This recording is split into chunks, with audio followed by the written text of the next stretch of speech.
This is Cleveland Cassius for IFL TV. We're at Trinity House here in Tower Hill for the announcement that James DeGALE has signed with Matchroom and will face Brandon Gonzalez in an IBF final eliminator on May 31st. The winners face FROCH or Groves. With me I've got promoter HEARN.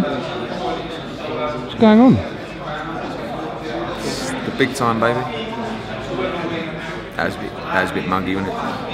What? Start again. Really exciting times for British boxing, you know.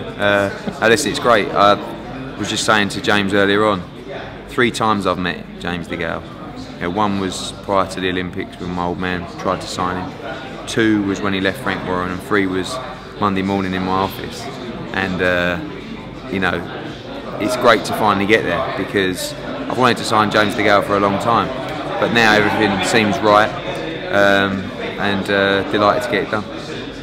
Just to get these things out of the way, Hennessy Promotions sent a press release out yesterday. Can you make any comment on that? No, they've acknowledged the contract is terminated. If they believe that it shouldn't have been terminated, then I'm sure they'll take it up with James DeGALE. You know, us like probably a dozen other promoters.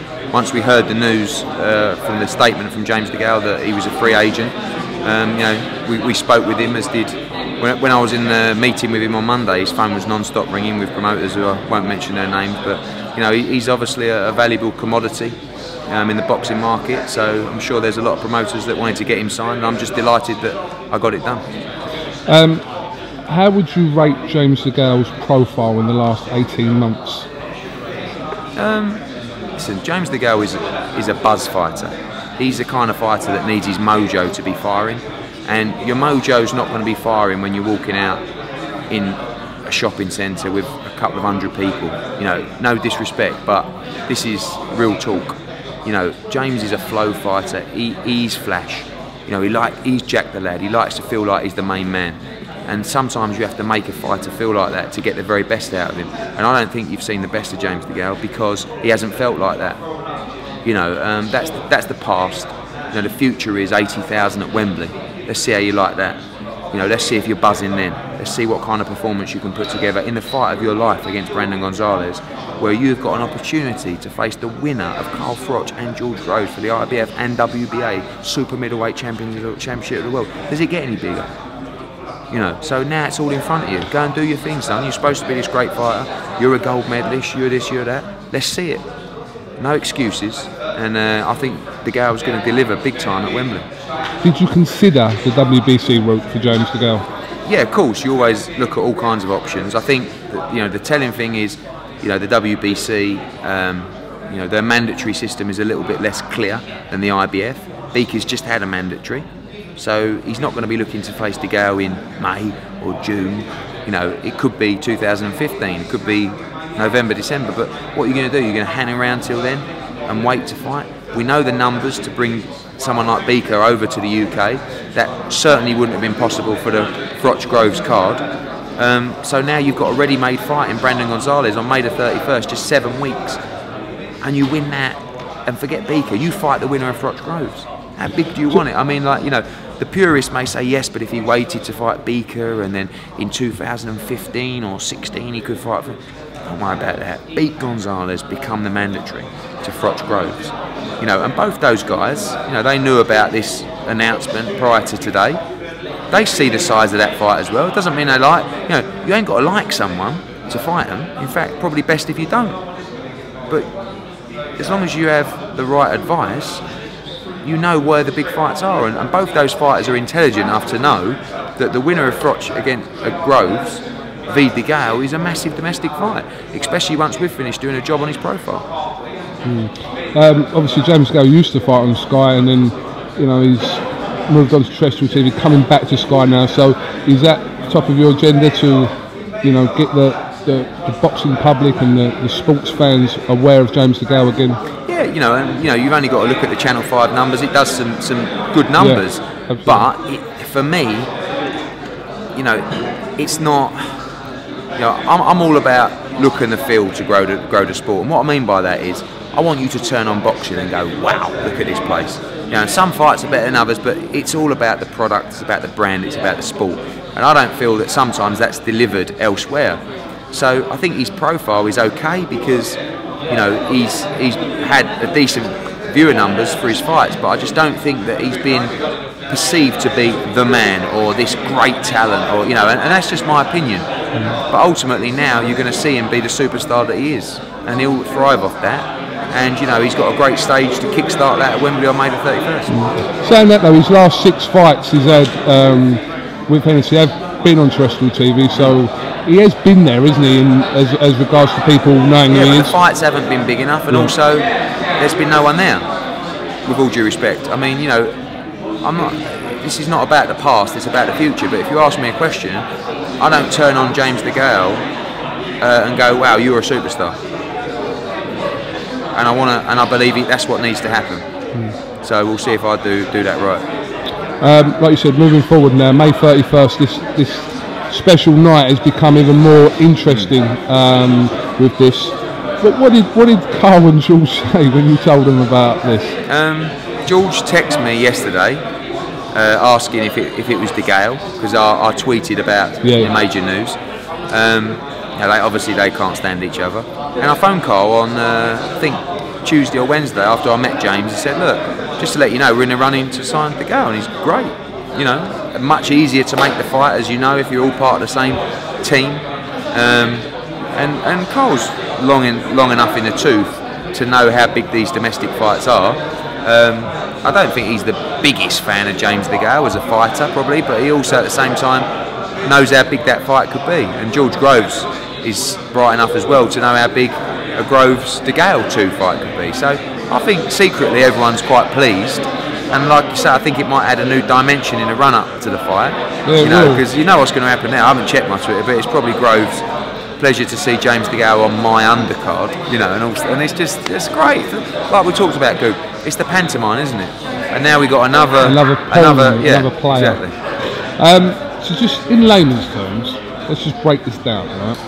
May 31st, FROCH fights Groves, right? So Gonzalez fights DeGALE. The winner of each fight will possibly face each other when?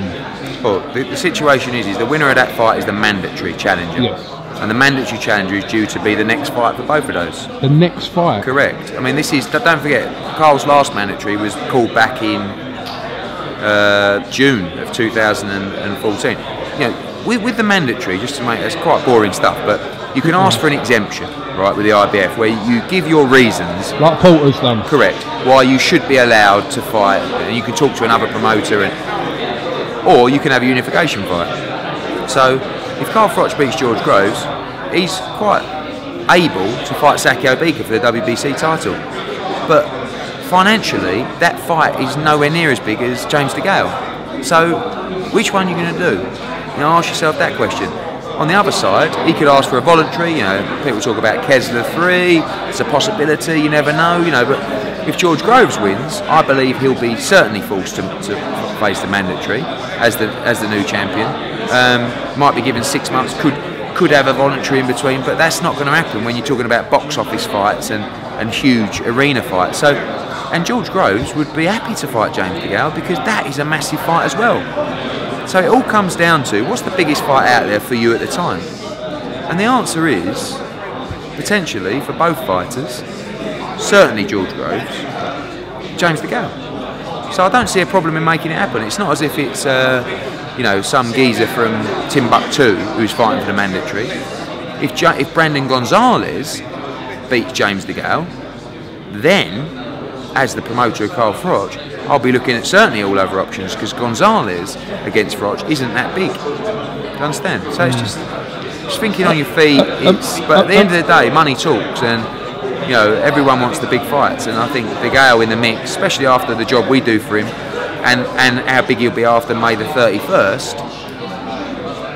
Let's see then. You as a promoter to Carl Froch and James DeGALE, am I assuming that your ideal scenario is Froch and DeGALE to win on May the 31st? Well, my ideal scenario is that my client, Carl Froch, beats George Groves.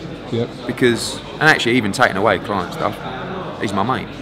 And I've always, as we've expressed for years and years, you know he's my favourite. Yes, go on. No, but you know, I want Carl Froch to win the fight. Yeah. Don't take away from may the best man win and all that malarkey. in an ideal scenario, whatever happens on 31st, you know, happens. But there's a lot of things that have got to happen. James DeGale's got to beat Brandon Gonzalez. And that's not a full conclusion. Absolutely not. Everyone's going, oh, he's right. He's 18-0. He's out of Virgil Hunter's gym. He's a top fighter.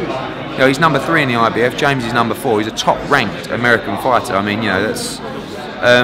But if he wins, either of those fights is all right. huge. Let me ask you another question. What's a bigger fight, FROCH v DeGALE or DeGALE v Groves? Pick one. Well, it depends who wins the fight. As we sit now. As we sit now. Probably DeGALE against Groves. But if FROCH beats DeGALE Groves is not a big fight, really, because FROCH against DeGALE is much bigger because it's for 2 belts. Do you understand? Does that make sense? Yeah, yeah. I mean, I've diverted beautifully there, but that's actually what I've said is spot on. You've got the rivalry with Groves against DeGALE, and you haven't really got. You've still got rivalry with FROCH against DeGALE, but not like you have. Because everyone's seen it before with Groves. They can't stand each other. I'm just going to throw a point Johnny Nelson just said to me. He said, don't be surprised if FROCH beats Groves and then has to, like his next fight with DeGALE, for him to turn around and call it a day after if he beats Groves. No. Why? He'll feel like he can beat DeGALE and it's a big money fight. But I'm just saying, yeah, just spoke to Johnny Nelson. I mean, listen, when the moment's right for Carl to step away from the sport, Rob McCracken will tell him and he'll do so. Yeah. But the way his camp's going at the moment, the way he's feeling, I don't think that's particularly anytime soon. Okay. Have you got any more news on the undercard? Yeah, I've got 2 more fights to announce next week. 1 world title fight and another final eliminator, which is one of our favourites. Joshua's obviously confirmed as well. Who's Joshua going to fight? We're working on it at the moment. The main thing with Josh was he was supposed to fight in Manchester, and he's been told not to punch for 2 or 3 weeks. So the main thing is that get the rest right. And I'm looking at 4 or 5 opponents now. And we tried to make Sprott, but he's entered this tournament in Australia, so he's not available. Talking to Skelton, talking to that Jason Gavin, I think made the final prize fight. Him. So and you said in the press conference that in the next 48 hours will you have news or tickets going south or the rest of the ones? We've made the application to Transport for London and the council. We've answered all their questions, and literally I think today we're hoping for some news on that, and we're confident that we can meet all their requirements. So I'm hoping that we have news of that today or tomorrow, and an announcement early next week. It's a little bit frustrating because we'd love to get them on sale ASAP. So literally just waiting now for the phone call. Okay. On to Manchester next week. Everything on apart from Joshua's pull out. Anything else? No. Just going to Sky now to meet Crawler and Murray. They're on ringside tonight on Sky Sports News. Great fight. Josh Warrington's fighting Rendell Monroe. We announced Campbell's opponent hopefully this afternoon. Callum Smith's been added to the bill. Martin Ward's on the bill. Hosea Burton's on the bill. Tyler Goodjohn will fight Tyrone Nurse for the English light welterweight title. And loads of other sort of local young kids. How many fights you got? Probably about 15. I think about 11 fights, 12 fights, something like that. A couple of Coldwell's lads on the bills, a couple of Steve Wood's lads on the bill. So it's going to be a great night. Alright, well, Eddie Hearn, thanks for talking to IFL TV. Can I just say that you can't see from here, but out there is the Tower of London, and on Sunday, when I run past there, it'll be 23 miles. And I want to thank everyone, because there's been a lot of people from iFilm London who have sponsored me. So I just want to say thank you to everyone who sponsored me. If you haven't, and you can, it's justgiving.com/Eddie-Hearn. It's for Haven House Children's Hospice. So, and if you're going to the marathon itself, look for me. I'm in the. What number are you? I'm in the purple grape vest, which is the colours of Haven House. I look like a giant Ribena, right? And I've got my name on the front as well. I'm 51210 or something. I'll tweet it before I race. But looking forward to it. Nervous. Really fucking nervous. You've been training for it though. I know, but you know the problem is I'm so competitive as an individual, and I want to break 4 hours really bad. But now my old man's got in my head that he did his first marathon in 3 hours 52. And if I can beat that, I'll be absolutely chuffed. But I'm not very good at gauging when to quit, so I'm a bit concerned that I'm just going to combust at around 19, 20 miles. Are you going to work on Monday? Yeah, of course. Always go to work, and that's how we do. Standard. Alright, anything else? Anything else? No, no. Yeah. I've got a date tonight. You've got a date tonight. Who's that with? I don't want to say her name. Well, what's his name? No, I don't want to say her name just in case. But what's a local girl? No, not really. Where'd you meet her? I met her out. Do I know her? About a week and a half ago. No, I don't really want to. Yeah, I'm not really going to indulge too much. Yeah. Were you drunk when you met her? No. No. That's worrying when you're drunk when you met her. I know. I've got a story about that. She's alright. I met a girl down Faces when I was about 18, something like that. And I was talking to her and that, got her number. But I was hammered. And the next day I phoned my mate out and I said, do you remember that girl I was talking to last night? What's she like? And he went, yeah, she's right, salt, mate. I said, because I can't remember. Oh, yeah, top drawer. I was thinking, oh, result. Spoke to another mate, he said the same thing. Anyway, pulled up at her house in Chingford and gave it the old, yeah, oh, this one. Anyway, she shut the door, turned round, and I just panicked and drove off. But it was a cul-de-sac. So I got to the end of the road and it's a cul-de-sac. So she obviously thinks I'm turning round. So I've just gone round like that and she's walked straight to the pavement and I've just gone like that and driven off. I felt so bad. I just texted her saying something's come up there, but it was just, you know, so be careful. No, she's alright. She's alright. And do you know what? If I don't talk about her in the next interview, that means it went well. Yeah, because you don't want to. You don't want to bring her into the public domain. No, You've got more respect She's on for Twitter her as well. Is she? Yeah. Have you tweeted her? Because I could just check your tweets. I'm a bit worried about you, mate. You've got a bit soppy bollocks. You're all like, oh, she's on Twitter. She's alright. It's only like a first date thing. Yeah, but you like her, don't you? She's alright. I don't know her really. From the area? She's from Essex. She don't live near us. How old? A couple of years younger than me. No, 3 years younger than me. What's she do? No, this is she work up here or what? No. Not brass, is she? Careful. Look at you getting all protective all of a sudden. Because she's watched a couple of our videos. She's probably a fan, you know. No, hold on a minute. She's watched a couple of videos. You just called her a brass. No, I said she's not a brass, is she? Well, you said, is she a brass? No, I said she's not just a brass. Just apologise anyway. I'm really sorry. If you're a brass, I'm really sorry.